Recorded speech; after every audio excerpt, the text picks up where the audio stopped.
ก็คือผู้อื่นเดี๋ยวบ่มันตัวเฮาเดี๋ยวผู้อื่นเป็นไผจังสิไปใส่ใจกับเขาปานนั้นผู้อื่นเขาบ่ได้มีความสำคัญกับชีวิตอย่าไปคิดใส่ใจคนปานนั้นอันผู้อื่นน่ะไม่เอาอิ้ว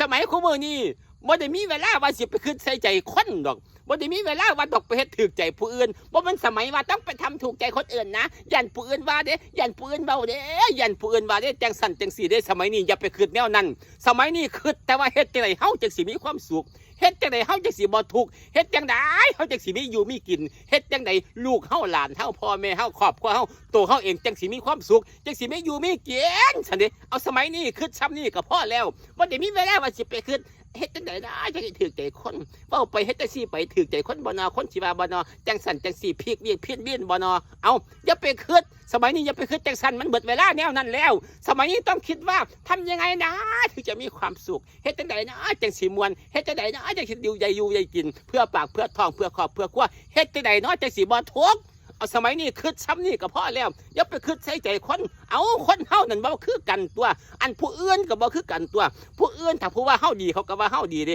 เขาก็สิว่าเฮาดีถ้าผู้ฮักเฮาอันผู้อื่นน่ะแม่แต่ว่าถ้าผู้ที่สั่งเฮาจะมาเทื่อนี่ผู้อื่นคำว่าผู้อื่นถ้าผู้ที่สั่งเฮานี่เฮ็ดหยังก็บ่ถูกใจเพิ่นดอกนั่งอยู่ซื่อนี่ก็ว่าเฮาโง่คันเฮาโสก็ว่าเฮาเก่งเป็นเล่งเป็นเสียงจังสั่นจังสี่ควบนั้นควบนี้พลิกวิกพินวินถ้าเฮาเก่งโพดก็ว่าเฮาเก่งซั่นเด้คันเฮาได้ดีแน่ก็บ่ถูกใจเพิ่นคันเฮาถูกแน่เพิ่นก็เงียบย่ำจังสั่นจังสีพลิกวิกพินวินอะไรทำไมยังไงที่ไหนอันคนอื่นน่ะบ่ถูกใจเขาดอกถ้าเขาฮักเขาก็สิว่าเฮาดีถ้าเขาสั่งเขาก็สิว่าเฮาซัวเฮ็ดจังได๋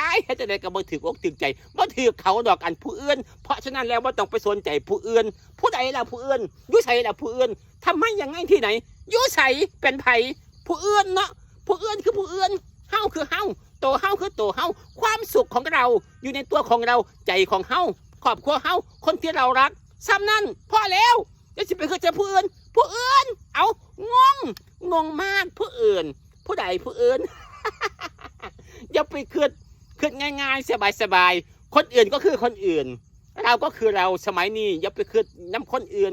คิดใส่ใจเจ้าของเฮ็ดจังไดนะเจ้าของจะสิมีกินเนาะเฮ็ดจังไดนะเจ้าของจะสิมีความสุขเนาะเฮ็ดจังไดนะจะสิบ่ทุกข์เนาะเฮ็ดจังไดนะจะสิเบิดหนีไว้เนาะ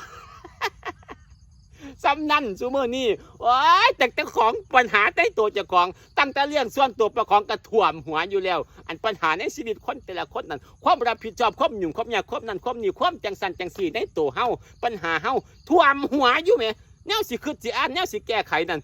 ถ้าสิไปคิดใส่ใจผู้อื่นอีกแล้วว่าสิเอามาตุ่มมาลุ่มสิเอา